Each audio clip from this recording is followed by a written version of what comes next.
നമസ്കാരം ചങ്ങായിമാരെ.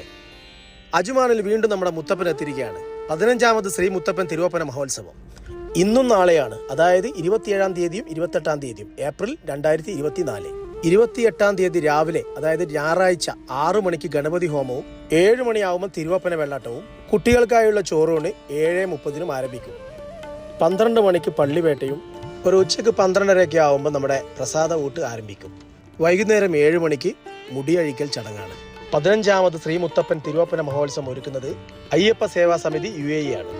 നാട് വിട്ടു നിൽക്കുന്ന നമുക്ക് വർഷം തോറും മുത്തപ്പന്റെ അനുഗ്രഹം വാങ്ങാൻ പറ്റുന്ന ഒരു മഹാഭാഗ്യമായി കരുതാം. നമ്മുടെ നാട്ടിൽ കണ്ണൂരൊക്കെ ഉള്ള സമയത്ത് പറശ്ശിനിക്കട മുത്തപ്പനെ കാണാൻ പോയി നമ്മുടെ മനസ്സിലെ സങ്കടം കാര്യങ്ങളൊക്കെ ഏറ്റു പറയുമ്പോൾ മുത്തപ്പൻ നമ്മളെ ആശ്വസിപ്പിച്ച് വിടാറുണ്ട്. അപ്പോൾ കിട്ടുന്ന മനസ്സിന്റെ ആ ഒരു സംതൃപ്തി ഉണ്ടല്ലോ, അതൊക്കെയാണ് മുത്തപ്പനെ കാണുമ്പോൾ കിട്ടുന്ന ഏറ്റവും പ്രധാനപ്പെട്ട ഒരു സന്തോഷം. വഴിപാടോ കാര്യങ്ങളൊക്കെ ചെയ്യണമെങ്കിൽ അവിടെ ഒരു പ്രസാദ കൗണ്ടർ ഉണ്ട്. അവിടെ നിന്ന് നമുക്ക് വഴിപാട് കാര്യങ്ങളൊക്കെ കഴിക്കാം. അജ്മാൻ ജർഫ് ഇന്ത്യൻ അസോസിയേഷൻ ഹാളിലാണ് 15ാമത് ശ്രീ മുത്തപ്പൻ തിരുവപ്പന മഹോത്സവം നടക്കുന്നത്. അപ്പോൾ ഞായറാഴ്ചയാണ് 28-ാം തീയതി. പരമാവധി രാവിലെ എത്താൻ ശ്രമിക്കുക. നല്ല തിരക്കുണ്ടാവും. വേറെ ടിക്കറ്റോ പാസോ അങ്ങനെയൊന്നുമില്ല. നേരെ വരിക. ഇഷ്ടംപോലെ പാർക്കിംഗ് സൗകര്യമൊക്കെ ഉണ്ട്. അപ്പോൾ നമുക്ക് നാളെ കാണാം.